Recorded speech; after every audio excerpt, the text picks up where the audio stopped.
নমস্কার বন্ধুরা, Deepa's thought spicy হটে সবাইকে স্বাগত। আশা করি সবাই ভালো আছেন। আজকে পুরো রেসিপিটি দেখার অনুরোধ রইল। লাইক শেয়ার কমেন্টস করবেন অবশ্যই, আর সাবস্ক্রাইব করে বেল নোটিফিকেশনটা লাগিয়ে নেবেন অল অপশানে ক্লিক করে। বন্ধুরা, রান্নাবাড়াটি শুরু করলাম। এখানে একটু তেল নিয়েছি একটু চারমগজ, কিছুটা কাজু বাদাম, একটু পোস্ত, আর নিয়েছি কটা কাঁচা লঙ্কা।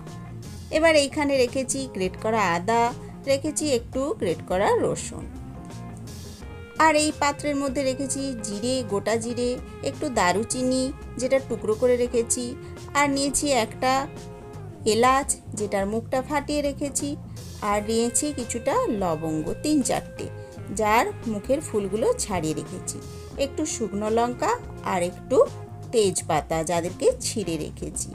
এগুলো ফোড়ন আমি করব। এবার এখানে একটু ধনে গুঁড়ো, জিরে গুঁড়ো, চিনি আর লবণ রেখেছি। আর এই প্লেটটার মধ্যে রেখেছি কিছুটা পেঁয়াজ যেগুলো ছোট ছোট টুকরো করে, আর একটু গরম মশলা আর টক দই রেখেছি। এই সমস্ত উপকরণ দিয়ে আজকে রান্না হবে।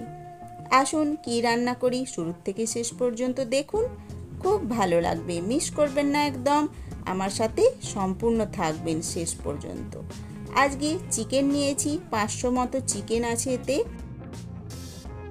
আর এর মধ্যে একটু লবণ দিয়ে দিলাম পরিমাণ মতো। তারপরে দিয়ে দেব বেশ খানিকটা টক দই যেটা খুব তরল ফাটিয়ে রেখেছি, আর এটা বেশি গাঢ় গাঢ় দইটা নয়, পাতলা দই। তো এই সমস্ত দইটা আমি মাখিয়ে নিচ্ছি, ভালোভাবে চিকেনটার মধ্যে মাখিয়ে নিচ্ছি। নিয়ে বন্ধুরা 1 ঘন্টা মতো আমি এটাকে ম্যারিনেট করতে রেখে দেব। ততক্ষণ অন্য কিছু কাজ করব। আসুন দেখে নিই। রান্না বাড়ার জন্য সব গুছিয়ে নিয়েছি রান্নাঘরে, আর এই যে বাটার জন্য যে মশলাগুলো রেখেছিলাম সেগুলো সব শিলের মধ্যে ঢেলে নিয়ে বেটেছি। এই দেখুন কিছুটা বাটা হয়েছে। তারপর এই যে এখানে আমি সম্পূর্ণ বেটে নিয়েছি সেটা দেখালাম। এবার এই পাত্রর মধ্যে আমি তুলে নিয়েছি বাটনাটা, আর একটু ঘি রেখেছি। এবার গ্যাসটা জ্বালিয়ে নিয়েছি, শুরু হয়ে গেল আমার রান্না বাড়া। দিয়ে দিলাম একটু সাদা তেল। সাদা তেলের মধ্যে বন্ধুরা ওই যে ঘিটা নিয়েছিলাম সেটা যোগ করে দিলাম। এবার তেলটা গরম হলে ঘিটাও গলে যাবে। তারপরে আমি একে একে সমস্ত উপকরণ যোগ করব। ফোড়নের মশলাগুলো যে রেখেছিলাম আলাদা করে সেইগুলো একসাথে দিয়ে দিলাম। এবার একটু বেশ ভাজা ভাজা হয়ে যাবে, লাল লাল হয়ে যাবে, তখন আমি যোগ করব পরবর্তী উপকরণ। দেখতে থাকুন আমার সাথে। খুব ভালো আজকের রেসিপিটি হচ্ছে বন্ধুরা, একবার খেলে স্বাদ ভুলতে পারবেন না। তো এবার আমি এই চিকেনটা যে ম্যারিনেট করে রেখেছিলাম সেটা নিয়ে এলাম। এবার ধীরে ধীরে ঢেলে দিলাম কড়ার মধ্যে, ফোড়নের মধ্যে। এবার ভালোভাবে একটু নাড়িয়ে নিচ্ছি। এইবার ঢাকনা চাপা দিয়ে সেদ্ধ হতে দেব। বন্ধুরা, আজকের রান্নাটিতে আমি এতটুকুও জল ব্যবহার করব না। যা দইয়ের জল রয়েছে আর ওই বাটনা বাটার জল, ওতেই রান্নাটা সম্পূর্ণ হবে। সেই জন্য খুব আঁচটা মৃদু করে দিয়েছি, ধিমি ধিমি আঁচে কিছুক্ষণ ধরে, যতক্ষণ না সেদ্ধ হয় রান্না করতে হবে। আর ওপাশে ওটা হতে থাক, আমি এই যে ফ্রাই প্যানটা নিয়েছি তাতে একটু সাদা তেল নিয়ে নিলাম। এবার সাদা তেলের মধ্যে ডুমো কাটা পেঁয়াজটা ভেজে নিচ্ছি। হালকা লালচে আভা আসা অবধি আমি নেড়ে নেড়ে ভাজা করছি। এইবার বন্ধুরা পেঁয়াজটা হালকা ব্রাউন আসবে, এই দেখুন এসে গিয়েছে কালারটা। এইবার আমি দিয়ে দিলাম কুচো করে রাখা রসুন আর এই আদা। বন্ধুরা আপনারা বেটেও দিতে পারেন, আমি গ্রেট করে রেখেছি, দিয়ে দিলাম। এগুলো একটু বেশ লালচে লালচে ভাজা ভাজা হয়ে আসবে, তখন এই ধনে গুঁড়ো, জিরে গুঁড়ো, নুন আর চিনিটা যোগ করে দিলাম। সমস্তটা ভালোভাবে মিশিয়ে একটু কিছু সময় ধরে নেড়ে চেড়ে রান্না করে নিচ্ছি।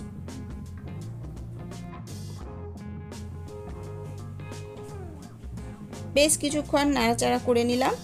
এইবার দেখুন মশলার সঙ্গে পেঁয়াজটা বেশ ভাজা ভাজা হয়ে গিয়েছে, সুন্দর একটা মৃদু মৃদু গন্ধ উঠে পড়েছে।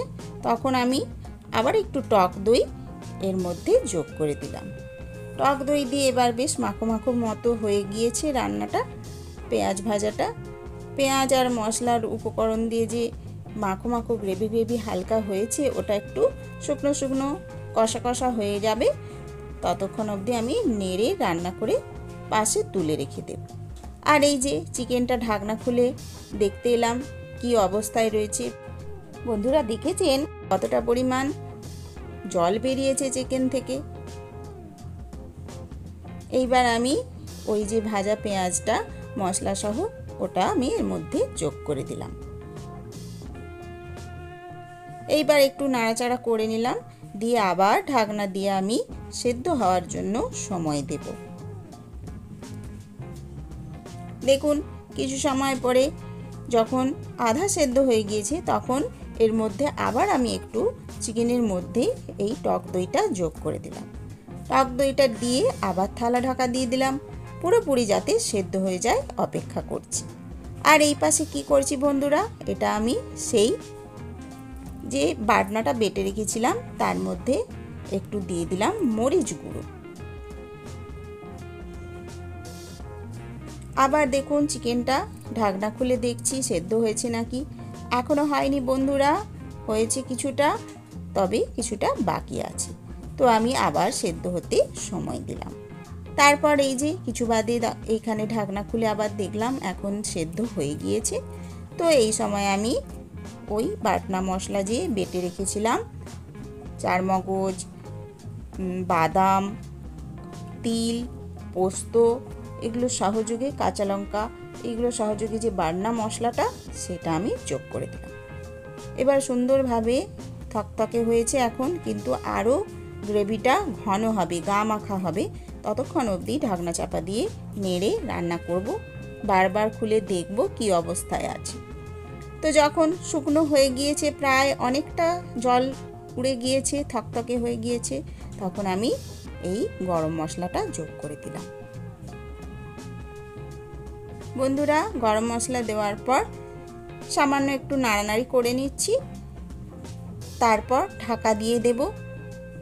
আর এই যে এখন যে অবস্থাটা রয়েছে গ্রেভিটা, এটা আরও একটু শুকনো শুকনো হবে, তখন ভাজা ভাজা হবে। আর এই যে আমি দিয়েছিলাম পোস্ত, সেই পোস্তটার ভাজা ভাজার একটা গন্ধ উঠবে, সুন্দরভাবে মাখো মাখো হয়ে গন্ধ যতক্ষণ না উঠে পোস্তর, ততক্ষণ আমি নাড়ানাড়ি করে রান্না করে নিচ্ছি।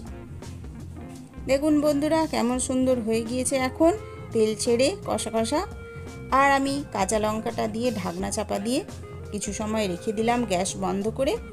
এখন এই যে আমি প্লেটের মধ্যে ধীরে ধীরে পরিবেশনের জন্য বেড়ে নিচ্ছি। দেখুন তো বন্ধুরা দেখতে কত সুন্দর হয়েছে।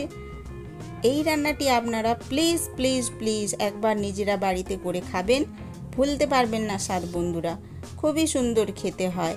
আমরা আলু পোস্ত, ঝিঙে পোস্ত, সবজি দিয়ে অনেক পোস্ত খেয়েছি, এই চিকেনের পোস্তটা খুবই টেস্টফুল আর নতুন রকম, খুব ভালো খেতে, সবাই মন প্রাণ ভরে খাবে। তো দেখতে থাকুন শেষ অবধি।